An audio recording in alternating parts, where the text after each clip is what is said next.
if you have a look at media at the moment, you can fund this, yeah, you said information war, which is something like spam.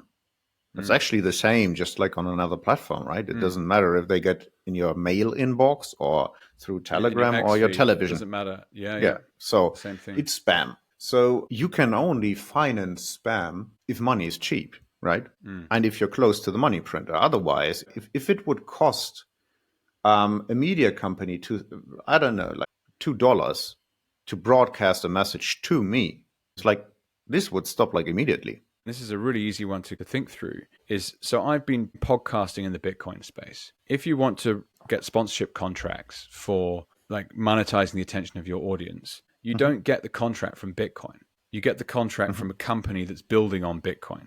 So whether Yes. that's an exchange or a consulting company or some kind of hardware business. One of the reasons that Bitcoin podcasting is really hard is because all those businesses are also struggling to really make any money. If Mm-hmm. I decided to make a podcast about the wider crypto community and I really shilled XRP or I really shilled previous debacles like the FTX token, these guys print their own money, right? They print their own Mm-hmm. token and they then pay their podcasters in that token that they can then sell on these exchanges for USDT or USDC or Bitcoin Yep. even. If those projects didn't have the ability to attract new capital and they didn't have therefore the ability to grow, then they're printing their own token and going nowhere. And the same thing would apply with central banks when people lose faith in the dollar, the euro, the RMB, the yen, the pound. And so it's exactly the same thing, right? They, like, even the BBC being government funded, or the ABC here in Australia, like,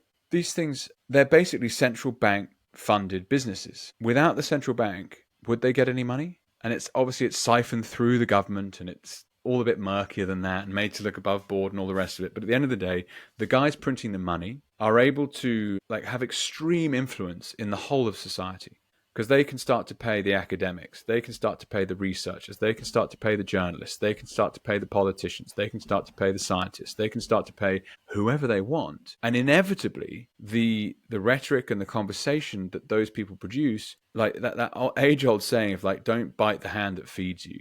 Essentially, people are wisening up to this, in my opinion. But a media business that can't be funded with handouts from a money printer has to create actual value. And that's much, much easier said than done. So yes, Patrick, I completely on board with you. It'll be a very different media landscape